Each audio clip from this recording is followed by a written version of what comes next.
Buenos días, Gran Canaria, bienvenida a los desayunos de Canal 13 Digital. Les recordamos que nos pueden escuchar a través de la radio, su radio, la 94.8 de la frecuencia modulada y, como no, también a través de internet, www.canal13digital.com. Esta mañana se encuentra con nosotros la doctora Catalina Cárdenas, doctora del Centro de Salud de Arguineguín. Buenos días, doctora. Muy buenos días. Hoy vamos a hablar con la doctora sobre la úlcera gástrica, la úlcera de estómago. ¿Es una patología común en los centros de salud de atención primaria? Quería decir que vamos a hablar tanto de la úlcera gástrica como la gastroduodenal, ¿no? Entendiendo úlcera péptica en general, y efectivamente es una patología más frecuente, sobre todo en esta época del año, porque tiene como dos picos a lo largo del año, que es otoño y primavera, ¿sabes? Cuando la gente viene con ese dolor a nivel de la boca del estómago. ¿Y a qué hora llegan ahí los pacientes a los centros de salud de urgencia? Y es curioso porque muchas veces nosotros decimos, pero bueno, si le dolía desde ayer, ¿por qué no vino antes? Y demás, es que el pico efectivamente del dolor ocurre muchas veces desde las 0, o sea, de las 12 de la noche a las 3 de la mañana, por tanto muchas veces ocurre, digamos, cuando acuden los pacientes por la noche, cuando estamos en urgencia, nosotros a veces nos lo tomamos como si es que el paciente es un poco despistado y se lo deja para el final y demás, pero no, es cuando realmente ocurre el pico más fuerte de dolor. Por tanto, ellos tienen su razón. Yo siempre he dicho que el paciente tiene su razón para muchas cosas. ¿Sabes? Que muchas veces nosotros le decimos, no, pero tiene que hacer esto, pero tal, y ellos, cuando ellos no devuelven, digamos, la pelota, diciendo, no, pero yo esto, y es verdad. El enfermo muchas veces nos enseña muchísimas cosas. Yo siempre les atiendo muy detenidamente porque muchas veces me dan la clave de la respuesta que les tengo que dar. Pues empezamos, doctora, si le parece. Efectivamente, empezamos definiendo lo que es la úlcera péptica. Es un término usado para referirse a un grupo de trastornos ulcerativos del tracto gastrointestinal superior, afectando principalmente a la porción proximal del duodeno y estómago. Muy frecuentemente el agente causal es el Helicobacter pylori, aunque el conocimiento de la patogenia es incompleto. Se acepta que es el resultado de un desbalance entre los factores agresores y defensores de la mucosa gástrica.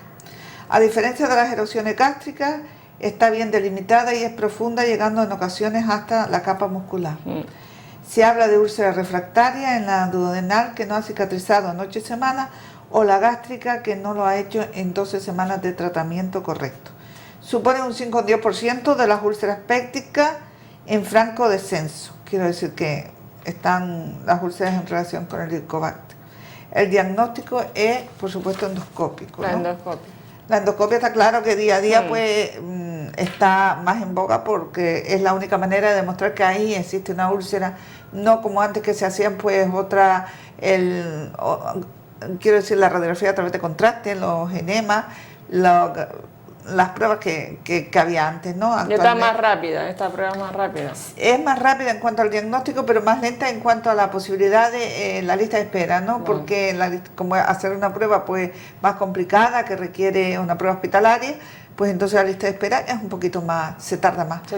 Pero tampoco últimamente no hay tanta lista de espera, quizás 2 meses o como mucho, ¿no? Pero ¿hay una edad para la aparición de esta patología, doctora? ¿O por bueno, se dice que mientras la úlcera la gástrica aparece más en personas mayores, la duodenal aparece más en personas jóvenes. Pero sí es verdad que tanto gástrica como duodenal, así como las supuestas patologías que están relacionadas con ella después, la malignización de las mismas, tampoco tienen una relación exacta. O sea que realmente, bueno, sí, efectivamente se dice que la gástrica más en personas más mayores, a partir de los 60. Existen pues una serie de factores que contribuyen a la refractariedad de la úlcera, como son el mal cumplimiento del tratamiento. Es evidente que si no cumple el tratamiento pues no se van a curar. El consumo continuado de AINE, igual, porque muchas veces pues la persona, por el hecho también de querer ir a trabajar, de que le duelen los huesos y demás, pues a pesar de que tienen úlceras, pues se toman sus antiinflamatorios, entonces, y se los toman muchas veces por su cuenta, con lo cual no lo sabe y está contribuyendo a que realmente el tratamiento que tú le puedas poner para la úlcera pues no esté dando ese resultado. El tabaco, muy importante, hay que hacer un total abandono del tabaco en el caso de la úlcera tanto gástrica como duodenal, gastroduodenal. Estado de persecreción gástrica también, diagnóstico incorrecto por tratarse de un tumor o una causa infrecuente de ulceración, como pueden ser la enfermedad de Crohn, la amiloidosis, sarcoidosis, etc. O sea que a veces nosotros creemos que puede ser una úlcera y en realidad se trata de algo más extenso, incluido en la enfermedad inflamatoria intestinal. La mayoría de los pacientes con úlceras refractarias están infectados por Helicobacter pylori. Si ha habido algún tipo de respuesta favorable, se debe prorrogar el tratamiento con omeprazol, lansoprazol. Ante el fracaso terapéutico, quedaría como alternativa siempre la cirugía. Pero bueno, por lo general responde muy bien a tratamiento médico. Y bueno, y después ya cuando, digamos que de entrada nosotros cuando una persona acude con una epigastralgia y demás, si viene por urgencia pues le ponemos el tratamiento indicado en ese momento, ¿no? Para aliviarle el dolor, lo remitimos a su médico de cabecera, que a su vez también le pone el tratamiento de las 4 semanas con omeprazol o con un IVP, el que cada uno crea más oportuno.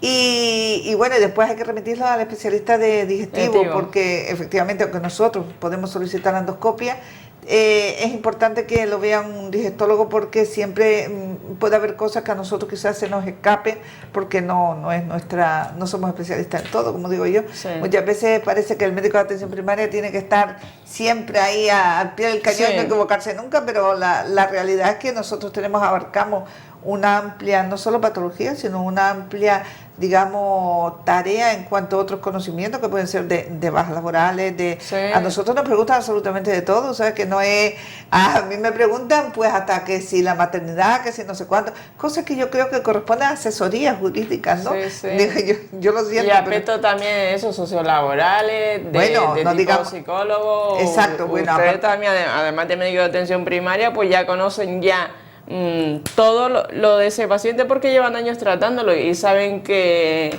la patología que tiene, porque a lo mejor ha perdido su trabajo, tiene estrés, tiene ansiedad, tiene depresión, y es por algo, ¿no? Lo que sí sabe el médico de cabecera muy de cerca es la idiosincrasia de ese paciente, lo que le está sucediendo y por qué a lo mejor puede tener esos síntomas. Eso sí es verdad que a lo mejor si acuden a otro médico o cuando hay un sustituto, por no eso se lo va a contar. Exacto, ni quieren contárselo porque no quieren. Es curioso que dicen, no, yo otra vez empezar de nuevo. Y ni quieren ni muchas veces hay ese espacio, porque el médico que está sustituyendo dice, bueno, total, si hoy voy a estar aquí solamente un día pasando la consulta de Catalina y demás, ¿para qué quiero yo saber toda la problemática que tiene? Que venga cuando esté ella y ya está. Y entonces ahí se va generando un círculo de retraso también en los diagnósticos de las patologías, ¿no?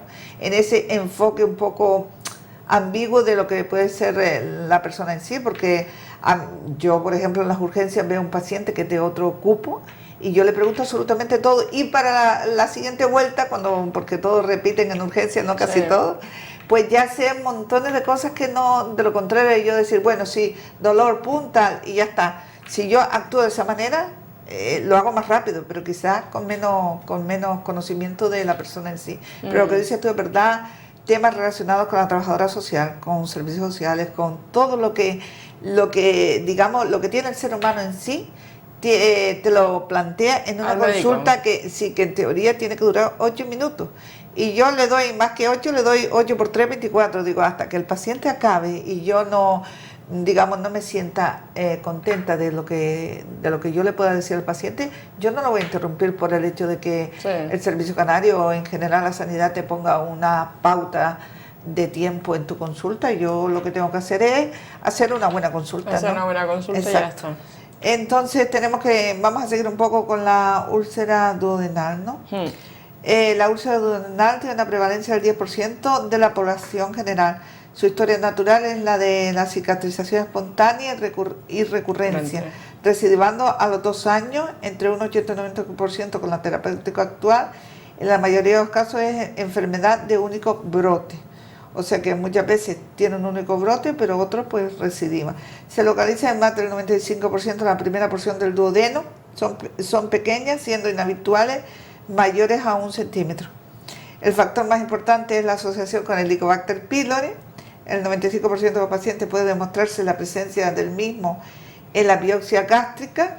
Y la mayoría de los pacientes infectados no desarrollan úlceras, por lo que es necesario la concurrencia de otros factores coadyuvantes. Eso quiere decir que muchas veces los pacientes van a nuestra consulta y nos dicen, yo creo que yo tengo esa bacteria que están diciendo por ahí. Bueno, de entrada tienes que adivinar qué bacteria tiene, porque como te dicen la bacteria del estómago tal, bueno, tú dices, vale, Helicobacter pylori. Le solicitas Helicobacter pylori, da positivo, en muchas personas da positivo, pero no está asociado a una patología gástrica en sí. Ya ves que tiene que haber otros factores que realmente produzcan esa patología. Entonces, claro, cuando ya tú le haces la prueba y da positivo, dices, ya está, ya tengo la solución. No, Digo, no, entonces es muy difícil explicarle muchas veces a los pacientes que, aunque tú le hagas la prueba de Helicobacter pylori, que además es una prueba no invasiva porque se hace en sangre, da positivo, no tiene nada que ver, aunque sí es conveniente poner el tratamiento erradicador, ¿no? Ya lo diremos más adelante. En segundo lugar aparecen las asociadas al consumo de AINE. Es muy importante pues hacer una historia detallada de los medicamentos que está tomando aquellas personas que tengan una queja de su aparato digestivo, digamos, de su estómago, puesto que en muchas ocasiones pues no se dan cuenta o no, yo creo que bueno, que les duele, se toman un antiinflamatorio, después más tarde se toman otro, después la vecina le dice, no, tómate este que va mejor, sí. Y al final, a lo largo del día se han tomado como 3. Por tanto, es muy importante, claro, cuando luego acuden a urgencias o aquellas personas mayores, efectivamente, acuden cuando ya tienen, digamos, una hemorragia digestiva. O sea que hay que tener mucho cuidado con eso. Sin embargo, puede haber otros factores asociados también a esta enfermedad. Así se conoce que la gastrina basal en estos pacientes es normal, pero secretan más gastrina en respuesta a los alimentos, secretan más ácido en respuesta a una inyección de gastrina y vacían su estómago más rápidamente, aspectos que no pueden atribuirse por completo a la infección por Helicobacter pylori. Es verdad que las personas que tienen una úlcera gástrica gastroduodenal son personas delgadas que hacen un vaciamiento rápido, que bueno, que son de un tipo nervioso. Nerviosilla. Sí, nervioso, se nota así el temperamento. Un temperamento especial. Factores genéticos, un 20 al 50% de los pacientes con úlcera duodenal tienen una historia familiar de úlcera duodenal. O sea, que la historia familiar de úlcera es un factor importante. Y muy importante, muy importante. Un factor de riesgo, ¿no? Para desarrollar esa patología entonces. Y curiosamente, lo que digo ahora, las personas con grupo sanguíneo O tienen un 30% de incremento del riesgo. Yo soy grupo sanguíneo. Grupo sanguíneo riesgo. Sí, AB y O. AB y O, sí. El tabaco, el consumo de tabaco aumenta la incidencia de úlcera duodenal, empeora la cicatrización de las úlceras y favorece la recurrencia e incrementa el riesgo de complicaciones y la necesidad de cirugía. Pues ya saben, los fumadores. Exacto, por tanto, además es que coincide, ¿no? El tipo de persona que está como muy activa, ¿no? Muy estresada, que además fuma más, muchísimo más, y tiene problemas de estómago. Entonces, digamos que todo eso hay que empezarlo a reconvertir en una vida más tranquila, en dejar de fumar y cambiar los hábitos alimentarios, ¿no? En cuanto a la úlcera gástrica, existen pocas diferencias etiopatogénicas entre las úlceras gástricas y duodenales. Quizás las primeras, el dato patogénico más importante es una alteración de los mecanismos de defensa de la mucosa gástrica. La secreción ácida es normal o está disminuida y el nivel de gastrinemia será normal o elevado proporcionalmente al grado de acidez gástrica. Suelen ser más grandes y profundas que las duodenales, las úlceras gástricas. El Helicobacter pylori se encuentra aproximadamente en el 60-80% de los pacientes con úlcera gástrica. Los AINE son la segunda causa, producen con más frecuencia úlcera gástrica que duodenal y lo hacen sobre todo en personas mayores de 65 años, lo que tú me decías antes, ¿no? En los que toman concomitantemente esteroides, o sea, corticoides, y en casos con historia previa de ulcos pépticos. Solo quedaría un 10% de úlceras gástricas como idiopáticas, es decir, no asociadas al Helicobacter pylori ni a la toma de AINE. Hay siempre un 10% o un tanto por ciento de patología pues que no se reconoce la causa, ¿no? Que bueno, que está porque está y que no le podemos dar una explicación. Las úlceras gástricas se dividen en 3 tipos. Las de tipo 1 se localizan en el cuerpo del estómago y no se asocian a otra patología gastrodenal, suele acompañarse de secreción ácida normal o baja. Las tipo 2 se localizan en el cuerpo también y se asocian a úlcera activa o cicatriz duodenal. Y las tipo 3 se localizan en el área prepilórica. La fisiopatología de las tipo 2 y tipo 3 es similar a la de la duodenal. Vamos a hablar un poco del tan famoso Helicobacter pylori o la bacteria, como te dicen los pacientes, tengo la bacteria. Efectivamente, el Helicobacter pylori es un bacilo gram negativo de morfología curvada, microaerófilo que produce o actúa como factor para producir determinados trastornos gastrointestinales en una minoría a los pacientes a los que infecta. O sea que aunque infecte a muchos pacientes, digamos que en una minoría son los que le va a producir esta patología. En cuanto a la prevalencia, varía de unos países a otros, pero en general es más alta en los países menos desarrollados. En los países desarrollados, más del 50% de los adultos están infectados, mientras que en los países menos desarrollados las cifras pueden alcanzar el 80 al 90%. Y ahora vemos por qué tiene que ver con la transmisión. La transmisión del Helicobacter pylori, que en un principio se dijo que era vía aérea y demás, pues se ha visto que la transmisión es de persona a persona, y también parece ser que tiene relación fecal-oral a través del agua contaminada. De ahí que en países donde no tengan, digamos, una total higiene, que tampoco aquí quiere decir que lo tengamos, pero bueno, siempre hay ese hándicap, ¿no?, con respecto a las transmisiones a través del agua, pues es más frecuente, ¿no? La infección por Helicobacter pylori puede dar lugar a una gastritis aguda, en general asintomática, pero la inflamación persiste mientras dure la infección. El Helicobacter pylori se considera el factor etiológico más importante para la úlcera duodenal. Del 90 al 95% de los pacientes con úlcera gastrodenal tienen colonización por Helicobacter pylori. Sin embargo, solo el 10% de la población padece úlcera duodenal, por lo que otros factores deben contribuir a su desarrollo. Así como aquellos que sí que tienen la úlcera tienen el Helicobacter pylori, hay otro grupo muy importante que sí que está colonizado por el Helicobacter pylori, pero no tiene úlcera. Es que es como una paradoja, pero que es así. Puede ser causa también de la dispepsia. La úlcera asociada a AINES, pues nada, favorece la aparición de úlcera gástrica, más importante. Y actuación, vamos a pasar a la parte, digamos, nuestra, ¿no?, que sería la actuación del médico de atención primaria ante la epigastralgia o la dispepsia orgánica. Es importante siempre llevar a cabo en el paciente, cualquier paciente que acude a consulta, una anamnesis o interrogatorio de su vida, ¿no? No de su vida en general. No su vida privada, ¿no? Ni de su vida privada, ni económica, ni nada. Bueno, a veces económica también, ¿no? Porque dependiendo de lo que coma, pues también tiene que ver con su... con su y si trabaja o no trabaja, ¿no? También. Claro, y en qué trabaja, porque hay trabajos que son muy estresantes, en los hábitos. Pues eso, es necesario interrogar al paciente sobre síntomas tanto digestivos como extradigestivos. El síntoma más frecuente en las úlceras duodenales es el dolor epigástrico, que aparece entre la hora y media y 3 horas después de las comidas y que se alivia con los alimentos o antiácidos.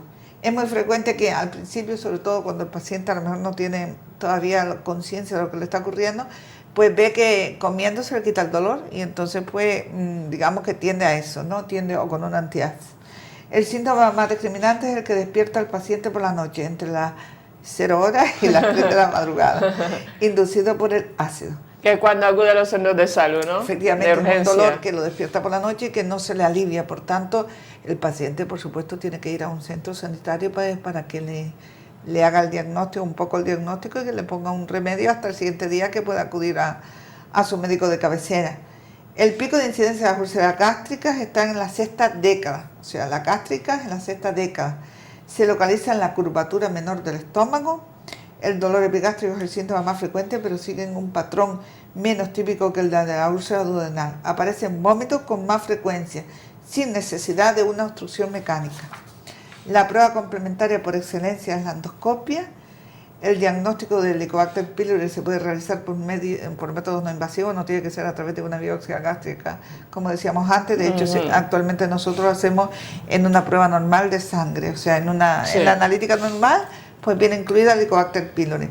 Si se piensa, bueno, ha habido muchos a lo largo de la historia, que si el tetraaliento, que si a través de la caca, pero para mí el más cómodo y el que desde luego no tiene nada que ver con digamos, crearle un trastorno al paciente es en la analítica de sangre normal, pedirle esta también.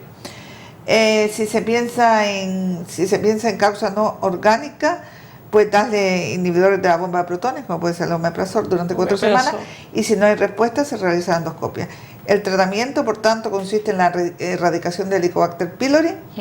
El no farmacológico, pues cambiar los hábitos dietéticos, suprimiendo alimentos y bebidas que causen los síntomas y evitar el consumo de tabaco y AINES, muy importante.